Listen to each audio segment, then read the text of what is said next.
जब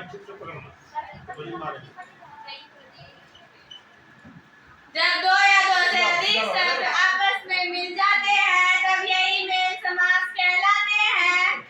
जब दो या दो अधिक शब्द आपस में मिल जाते हैं यही समास कहलाते हैं। जब दो या दो से अधिक पद आपस में मिल जाते हैं यही मेल समास कहलाते हैं। जब दो या दो से अधिक पद आपस में मिल जाते हैं यही समास कहलाते हैं। आओ हिंदी व्याकरण से तुमको हम मिलवाते हैं। आओ हिंदी व्याकरण से तुमको हम मिलवाते हैं। आओ हिंदी व्याकरण से तुमको हम मिलवाते हैं। आओ हिंदी व्याकरण से तुमको हम मिलवाते हैं। समास क्या है आज तुम सबको सिखलाते हैं। समास क्या है आज तुम सबको सिखलाते हैं। समास क्या है आज तुम सबको सिखलाते हैं। समास क्या है आज तुम सबको सिखलाते हैं। आओ तुम सबको मैं अपने भेदों से मिलवाती हूँ। आओ तुम सबको मैं अपने भेदों से मिलवाती हूँ। आओ तुम सबको मैं अपने भेदों से मिलवाती हूँ।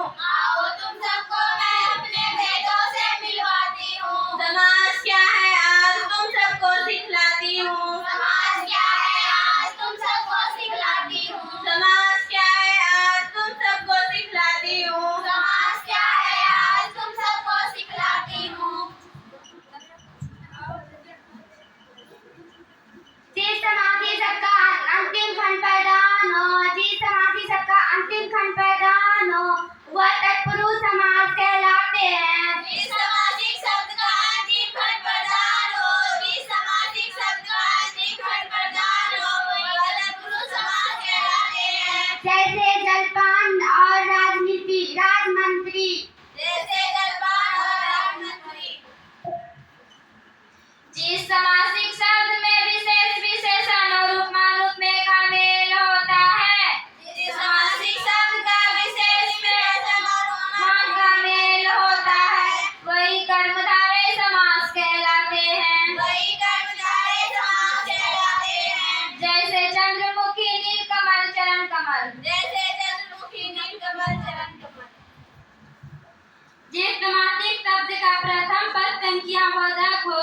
जिस समासिक शब्द का प्रथम पद संख्याबोधक हो। जिस समासिक शब्द का प्रथम पद संख्याबोधक हो। जिस समासिक शब्द का प्रथम पद संख्याबोधक हो वह द्विगु समास कहलाती है। वह द्विगु समास कहलाती है।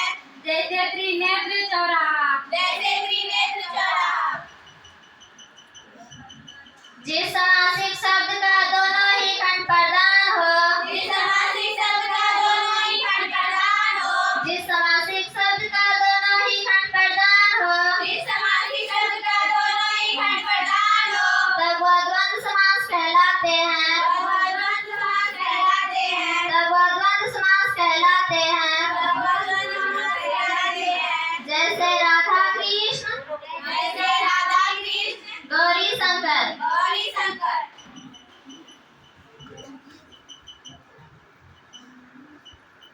जिस समासिक शब्द का कोई भी खंड प्रधान नहीं होता है। जिस समासिक शब्द का कोई भी खंड प्रधान नहीं होता है बल्कि सामान्य अर्थ को छोड़कर विशेष अर्थ धारण करे।